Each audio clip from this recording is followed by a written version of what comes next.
Through yoga, we're not changing ourselves. We're just uncovering things. We already have it by birth. We have a lot of things which are hidden in us, a lot of potentials, and we want to unlock them through yoga. That's the whole point of yoga.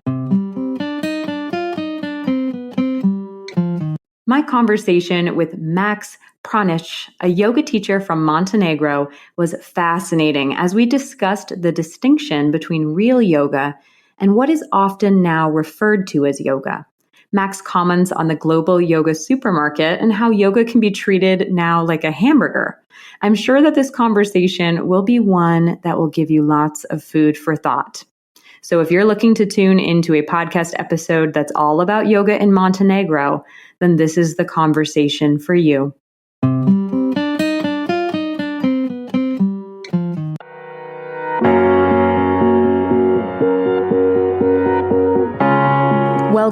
Welcome to the Wild Yoga Tribe podcast. I'm your host, Lily Allen Duenas. Together, we'll talk about the world of yoga and we'll talk to people from around the world. Before diving into the episode, I wanted to invite you to head on over to my Patreon account. I would love your support, and I'm thrilled to have this beautiful community space where we can do yoga together, meditate together, and you'll get access to exclusive content. Get ready for some private Zoom Q&As, free printable art, meditation recordings, and more. Follow the link in the show notes to get started, or head on over to any of my social media channels or my website, wildyogatribe.com, to hang out, get to know each other better, and find out more about all the support and resources available to you. Ready to dive in? Let's get started.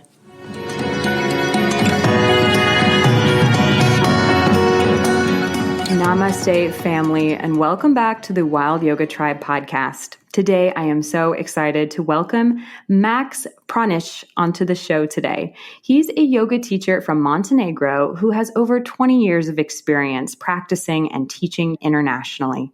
Max teaches Hatha yoga and incorporates elements of Kriya and Raja yoga, and he also teaches traditional Indian Tantra yoga. So I am so excited to talk to Max, hear his story, and to dive into his teaching methodologies and philosophies. So thank you so much, Max, for being on the show with me today. Hi, nice to meet everyone online. Thank you. Thanks for inviting. Yeah. So Max, I would love to hear about your story, how yoga first came into your life. How did it fall on your radar, and what got you interested in becoming a teacher? Here, I believe we should first clear the terminology, because people call different things yoga. And for me, yoga is basically a sadhana, as they say in Sanskrit. And that's any practice connected to body, mind, this kind of physiological practice. So if we see it this way, then I can say I've been interested quite longer than I teach Indian traditional yoga, because I've been doing a bit of karate, a bit of kung fu, a bit of Zen meditation before I went into yoga.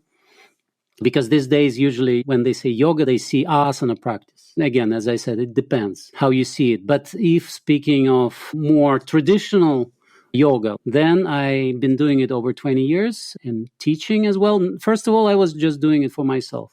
So as I had some experience before in martial arts, and it shares a basic philosophy, concept of chi or prana. In Indian tradition, it's prana.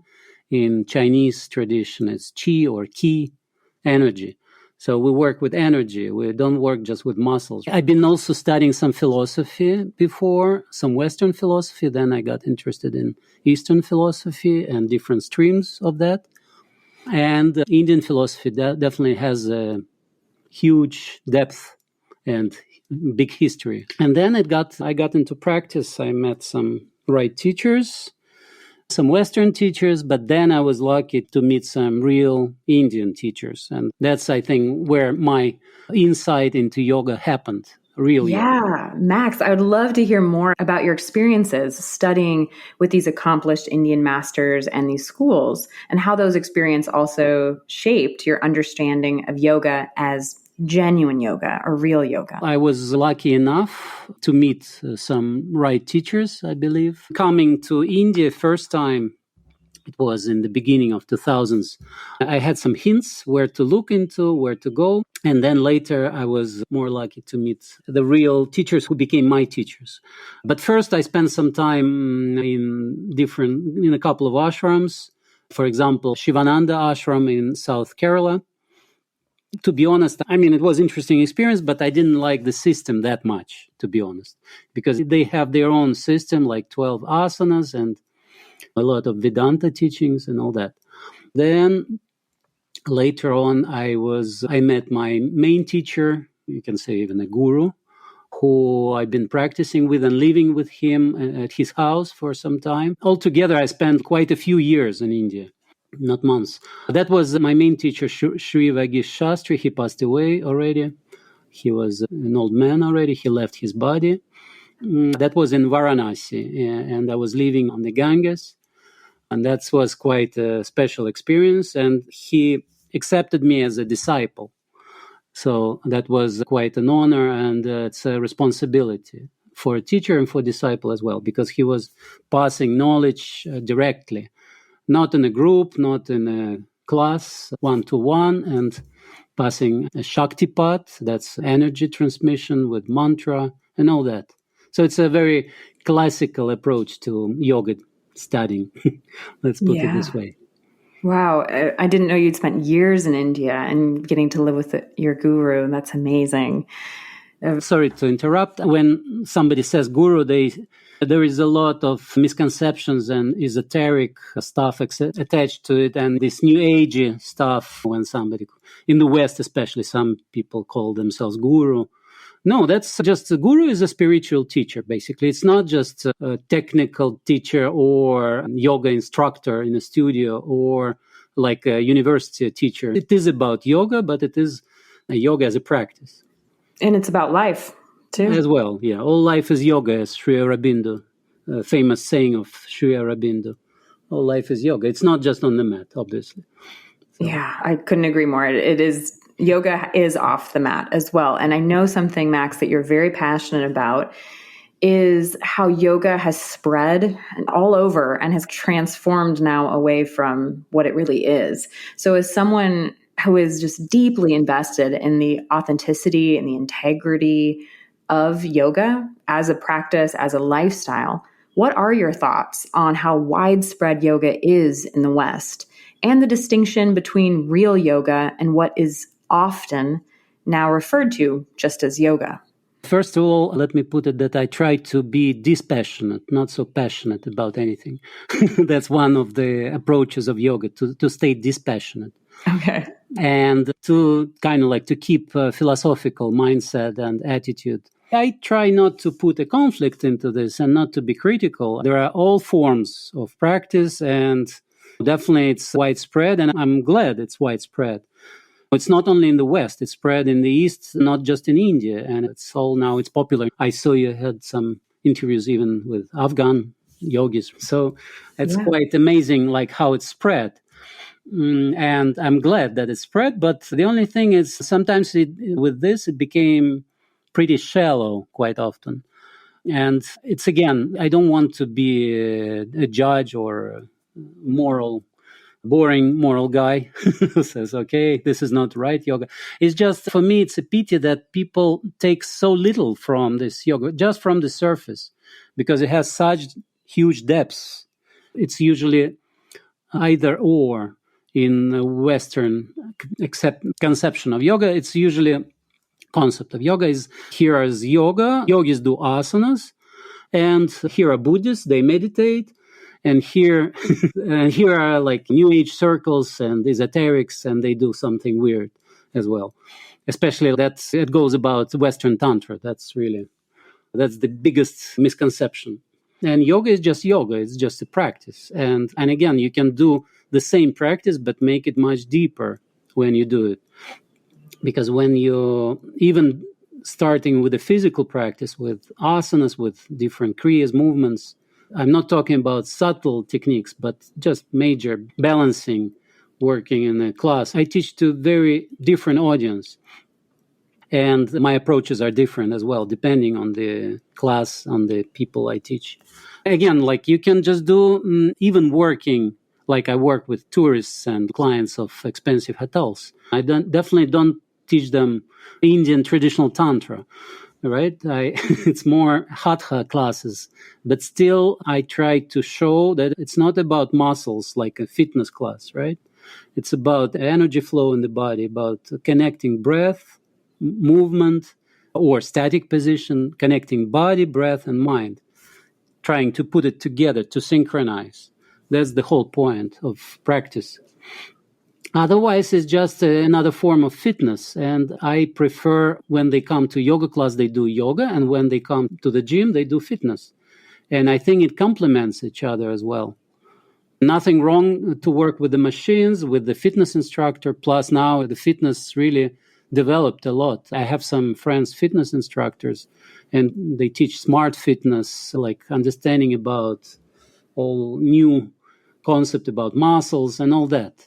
But the yoga is definitely not muscles only. Yes, it's definitely not just about the muscles. And I do feel that often in the West can be just such the gateway. I hear over and over again that students are coming to classes wanting to work on something physical, even if it is back pain. There is a goal that has to do with the physical body that usually is the invitation to how to show up to class, right? That's the reason they come. Yeah. But as it slowly unfolds and over time and through the instruction of the teacher, hopefully there's guidance towards those subtler layers. Yeah, sometimes, quite often, people start with the body, obviously. They start with some issues, with some problems. And I always recommend to see a doctor first, though. When you have a real problem, better see the doctor. Don't start with yoga, because with yoga, you can even worsen your problem.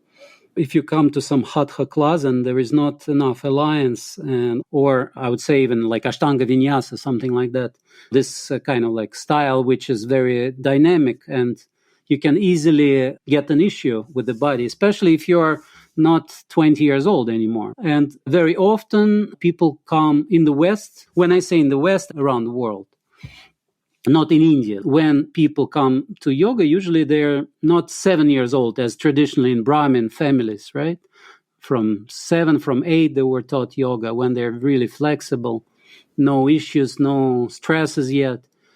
And these days, I have a lot of students, clients who is like over 40 and over 50, when they need yoga therapy, not intense Ashtanga Vinyasa or Hatha. But it doesn't mean that they cannot do yoga. Yoga is, actually, we put it on our website, the saying of famous teacher Deshikachar.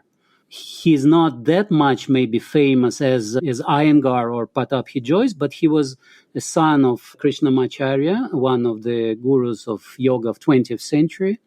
And basically yoga spread in the West from him. So Deshikachar, he was more into yoga therapy. And that's his saying that it sounds approximately like, let's not adjust a person to yoga, but adjust yoga to a person. So meaning you have to consider the condition this person is physically and mentally as well.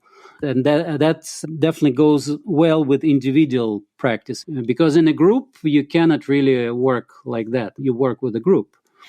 And with such approach, when you adjust the practice to the person, considering all the issues, and we all have issues, really. I haven't seen a single person without issue. It builds up through our life. And this is important to consider the condition, to consider Ayurvedic dosha person has. And the practice can be adjusted according to this. That's ideally. Or if it's done in the group, as I said, it's just adjusting to the level of the people in the group, physical and also like age and all that. So that's important. But again, there are like many more layers in yoga. And when we speak about real yoga and not real yoga, I don't like when yoga became like a hamburger, like a minced meat, simplified food. Let's put it this way. Even doing physical practice, you can work with the breath, with the mind already. And then when you go more advanced, advancing for me and for, I believe, any authentic yoga teacher would be not going into acrobatics and all the headstands and all that.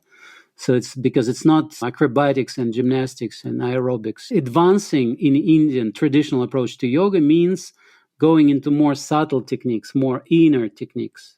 working more with the visualizations, with the breath, with the mind work. And it's not just pure meditation. It's a lot of different breathing techniques, bandhas and all things.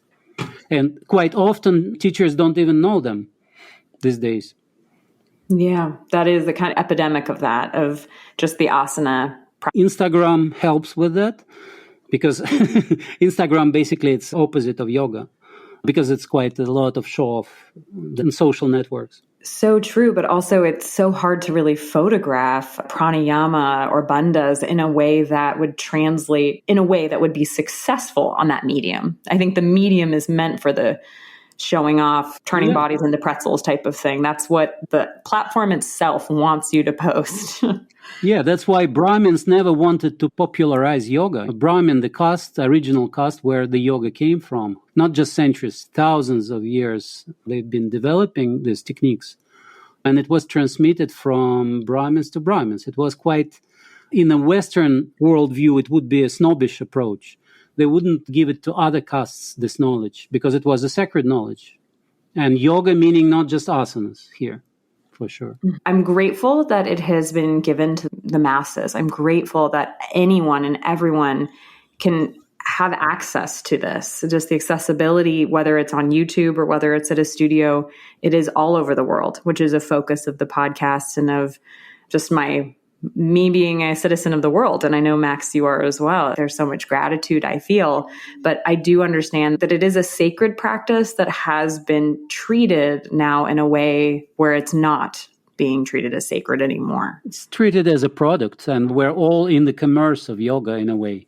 We're earning a living. If you're a professional teacher, you become a commercial person. Want it or not, you participate in this global yoga supermarket. And I'm also grateful that it's open to the world and a lot of techniques are open. And still a lot of real deep techniques are closed. Quite many techniques are still not known by majority of even teachers. And sometimes people overlook things because quite much is said. For example, if speaking about real yoga or not real yoga, let's look into the sources. I was taught by the teachers, but also they were recommending me to read the sources, and I always been doing that. I've been reading quite many medieval and even ancient sources, not just Yoga Sutras, Patanjali, but speaking about practice we all do nowadays. It's more based in Hatha tradition. And then we can look into Hatha Yoga Pradipika, which is a famous mid-centuries text on yoga, very influential, very important. And I would recommend to all teachers who are here, who would probably, quite many yoga teachers listen to your podcasts. So I would definitely recommend them to read it, not just to read some modern books, but to read the source, but to read the ancient source. And you will see it's already there. It's called Hatha Yoga Pradipika, right? It's all very well known, but it has a lot of Tantra there, by the way. Real Tantra, not fake Western sex stuff. Very good point. Yes. Glad that you also brought up how Tantra has been now taken by the West and turned into something it's not. And it's very uncomfortable knowing how it's been taken and used and misused. Yeah, it's just funny to me how like all this tantrics. I mean, we have a yoga studio here in Montenegro near Kotor. It's quite popular. And sometimes teachers get in contact with us and they suggest they do, because probably they see something in my profile or something. I've been doing also, I teach yoga philosophy, yoga and tantra philosophy. That's also what I do online as well, and offline for teachers as well, because I'm qualified to certify yoga teachers. And I sometimes participate in that. Basically, they see this, the word tantra, and it hits the mark for them. And then they contact us and they suggest couples and all this sexual practices, something, let's do it in your beautiful studio, something like that. And we always respond, no, we stick with traditional approach to Tantra. Sorry, we're not going for that. Thank you. Some other place, please.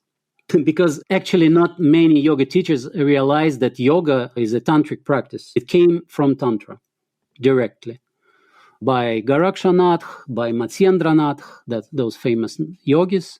And they are the fathers of modern yoga, you can say. Modern, like mid-centuries, 10th century, that's already modern yoga.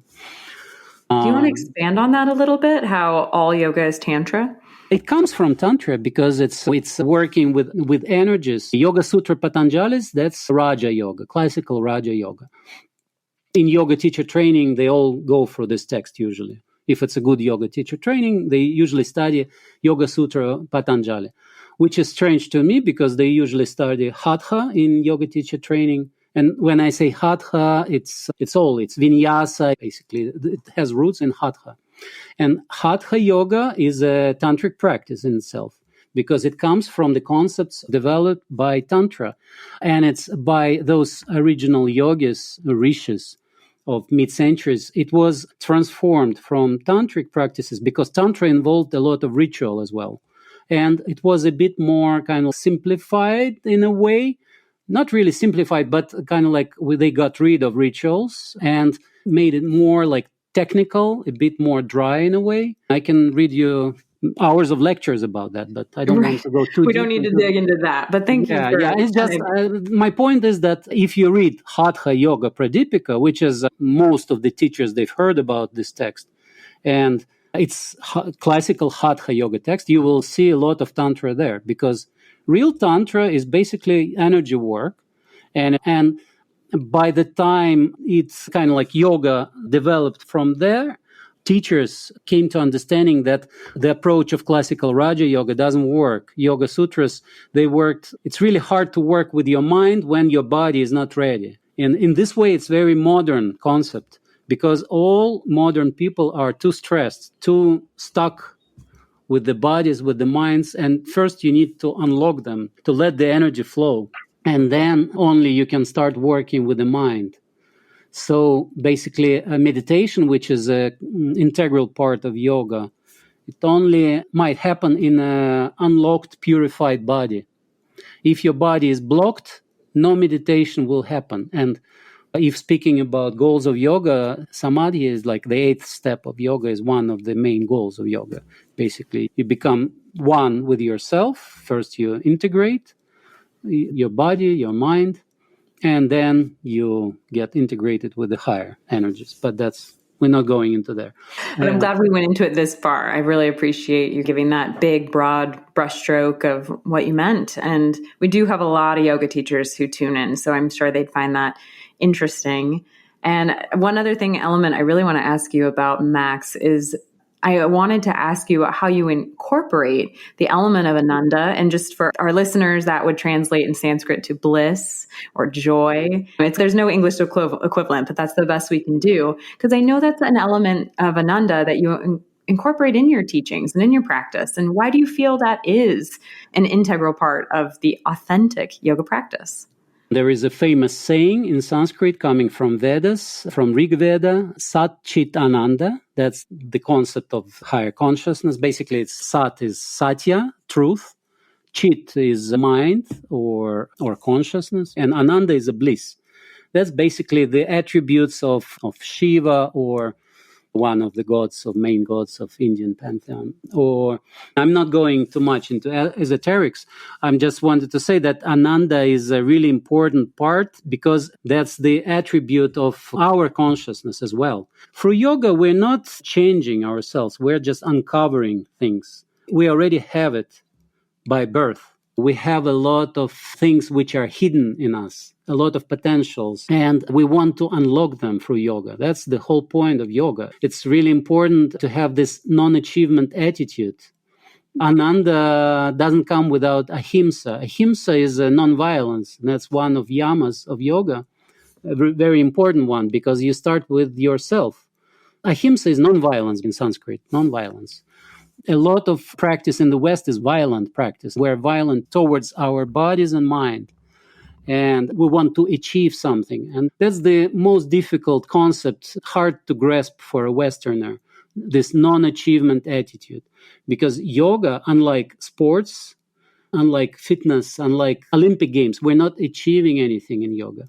We're just doing the practice. We're just doing sadhana, right? And through this non-achievement, we obviously achieve something if we're regular and consistent enough, and if we have the right teacher, then we will definitely achieve something. But The attitude should be non-achievement, because when you start to achieving, you push yourself too much, and the body is not relaxed anymore. The mind is not relaxed. And when it's not relaxed, it gets blocked. So that's the whole point. And we want to unblock it. We want to stay relaxed. Even when we do some effort, I'm not saying it's effortless, right? There is some discipline in it, for sure. Yoga is a discipline. But when we're doing our formal practice on the mat, for example, we want to keep the body relaxed and only use those muscles and those breathing techniques we really need for this, not using the whole body, not using all these efforts, right? If you're not bending to the floor, I hate when teachers come and push students. If the body is not ready, you're not ready. Just do it every day and keep going, and bit by bit, you will achieve without achievement, without this attitude, because practice should be enjoyable. If you don't have this feeling of enjoyment after the practice, it shows that it's not a yoga you're doing. It's not exactly yoga practice you're doing. Maybe you do asana practice, but it doesn't have to be yoga. Asanas don't mean yoga. Yeah, they don't mean yoga. And I think that's been definitely a theme of what we've been talking about in this interview is just what is real yoga and what is the yoga tradition and how can you incorporate and honor more of that in your practice or even in your perceptions, right? Even in how you perceive yoga. I love that you recommended a book.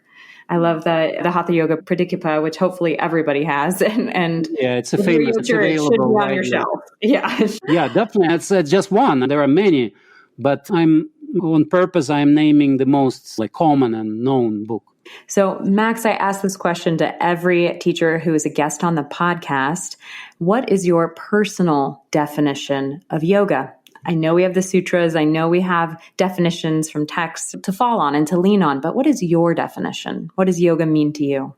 Here, I won't be able to answer simply, but I would say that it has layers. And it's, again, the most surface layer is just the balance, just general balance, to balance yourself. Then if you go deeper, to reconnect with your deeper self, to reunite, because yoga from Sanskrit, it's union, a union. So union with what? First of all, with yourself. You integrate yourself, because we're so much disintegrated. And it gives us the system, the science. It's a science. Yoga is a science. It's not something shallow. So it gives us techniques to integrate back our body, mind, spirit. And then on a higher level, on the deepest level, when you're connected back to yourself, to your core, to your inner self, then to reconnect with some higher energies, to get connected, to get recharged with that. But we're not going into those high spheres yet. Basically, it's a connection, it's a union, from union with yourself to union with God. So we keep it simple. Yeah. And also, Max, at this point, I'd love to ask you too about yoga in Montenegro. I know you've mentioned your studio, you've mentioned you have a lot of tourists coming through, but can you walk us through a bit more about what yoga in Montenegro is like today and what it was like in the past to maybe where you see it going in the future? But I'd love to get a big picture painted about yoga in Montenegro. Sure, yeah. Let's get away from India and Indian classical yoga techniques to our country, because, Montenegro is a beautiful country. It's a small, and quite often people even don't know it exists, especially in the States somewhere, or sometimes people ask, is it in Africa somewhere or in Latin America? It's a part of former Yugoslavia, the most peaceful part. It used to be a resort for many years, for centuries, and it's on the sea, but it also has mountains. And my personal site is called Monta Yoga. Monta here is not just Montenegro. Montenegro is also like Montenegro, Black Mountains. And Monta here means mountain, like mountain yoga. So it's both our country in the beginning, but also mountain yoga, because real yoga was done for centuries in the mountains, like Himalayan yoga tradition, which I was able to touch through my teachers. That's the deepest and longest tradition alive, because for not just centuries, but for thousands of years, people were living in Himalayas, practicing. And here also, I'm not saying Montenegrins were practicing yoga, but the environment is very natural for the practice. Actually, it's a great place for a retreat. I love practicing in my studio myself. I think it's one of the best places for practice because it's outdoor with a roof, with all equipment, but with the view on the sea, on the mountains, and we're in harmony here with all five elements. When you feel these elements, it's not just a concept, you really feel it.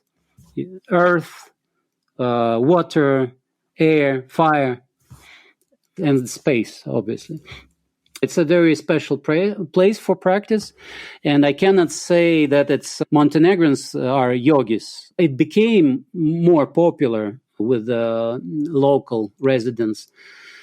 But again, we are very seasonal here, and a lot of tourists come. And in our studio, for example, I have many people from big cities, like from New York, from London, from Paris, from Berlin, quite many, from all over, even Tokyo sometimes, from all over the world, but also locals as well. And now more locals join, more Montenegrins practice, which I'm happy about. Because even like 10 or 15 years ago, when I say I teach yoga, they would say, oh, no, thank you, I'm Christian. So it would be funny, like for them, it would be some kind of shamanic things or something, a lot of misconceptions before. And now it became trendy here. Now we have in the capital, we have many studios in Podgorica, that's the capital. But also here on the shore, I'm based near Kotor, that's a UNESCO town, quite beautiful, like medieval town with a lot of Italian architecture. It used to be part of Italy, of Venice Republic before. Obviously, we have a lot of tourists during the season, but even all year around, I teach not just in the studio. I also teach with some big hotels, also with Porto Montenegro. That's a luxury development, and they got a sports club there. Before we were speaking about the real yoga, it's not, don't take me wrong, I'm not teaching esoterics and and all kind of tantra and all that. I do teach that, but I do teach that only to selected students, to very few who is ready for that. Generally, and what's practiced more, it's more like hatha yoga and vinyasa flow and this kind of what people ask, what people know.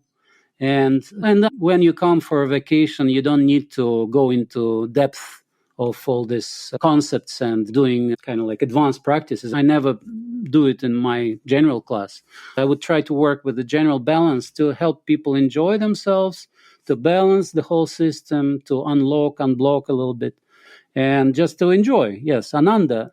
And again, if you're in a harmonic setting like we are, it's much easier to achieve Ananda. It's much easier to enjoy than, for example, I have like people coming from New York and they used to this. I've been living in New York myself, by the way. So I know they come from all this really tight spaces where they do yoga elbow to elbow because the rent is high in Manhattan. And here we have much more space, much more open. So it's people enjoy coming, especially from big cities.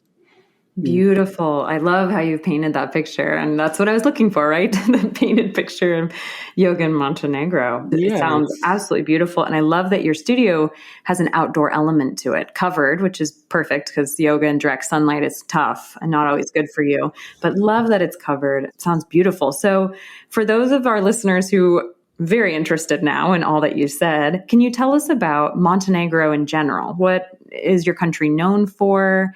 Maybe you can talk about the geography or the history, anything that you want. In general, Montenegro is a small and beautiful country, and it has the history, it has the sea, it has the mountains.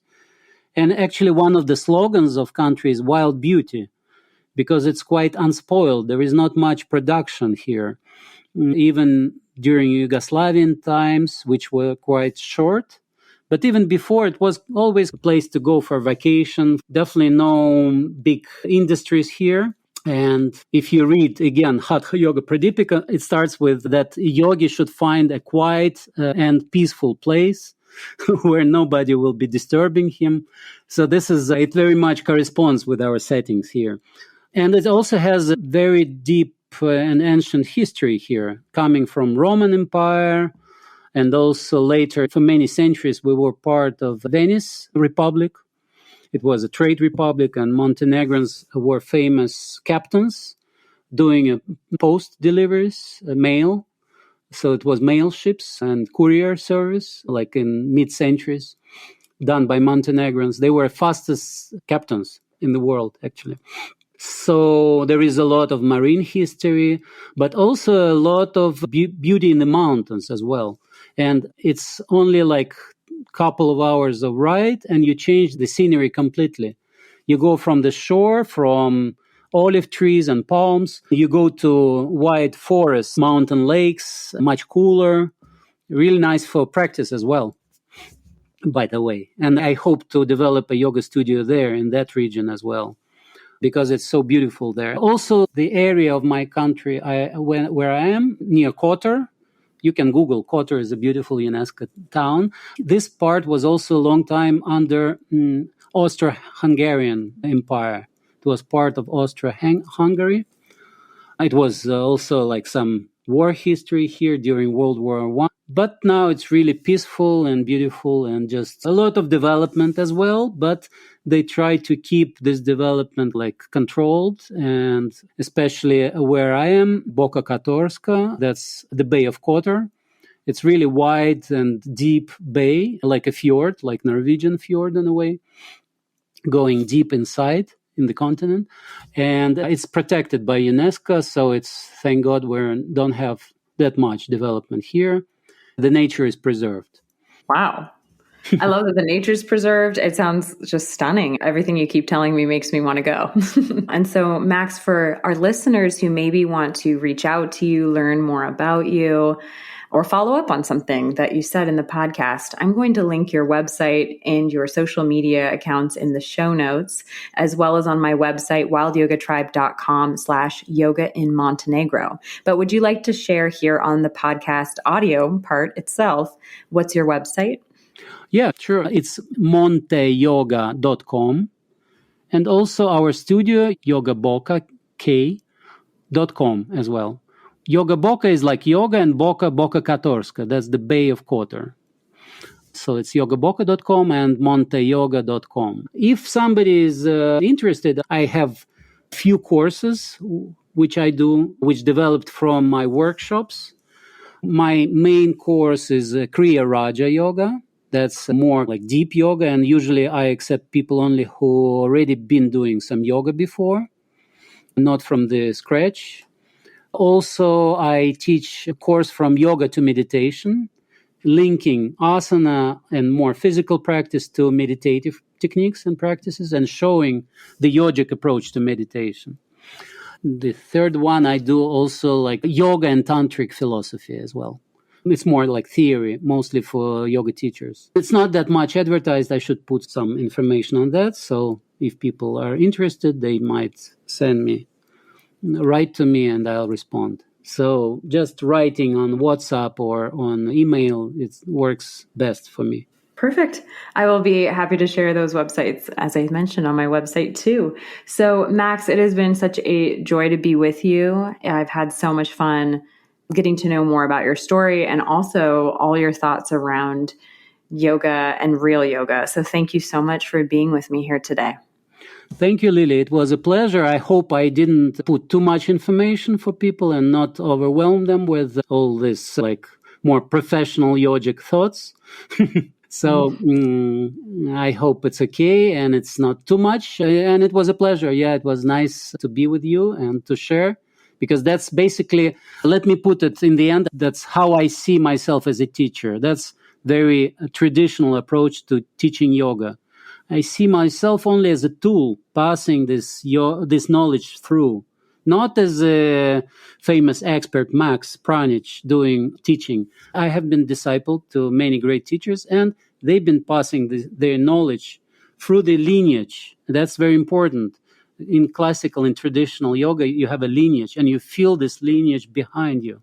My teacher was an instrument, a tool to pass this knowledge, and I also tried just to pass it by. And I don't create some new stuff. I just follow what's been tested for centuries. Perfect. Thank you so much, Max. So thank you again. It really has been a joy to be with you. Thanks, Lily. Thanks. And to all yogis, keep going, keep your practice. Just do the practice. Don't achieve anything.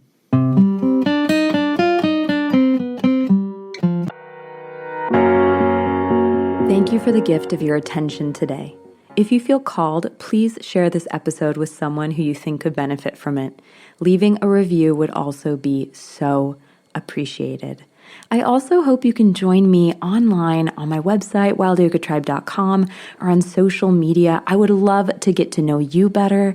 I would love to share with you and to hear your thoughts. Send me a DM, send me a note, get in touch. It would be great to hear from you. And as always, be well, dear one, be well.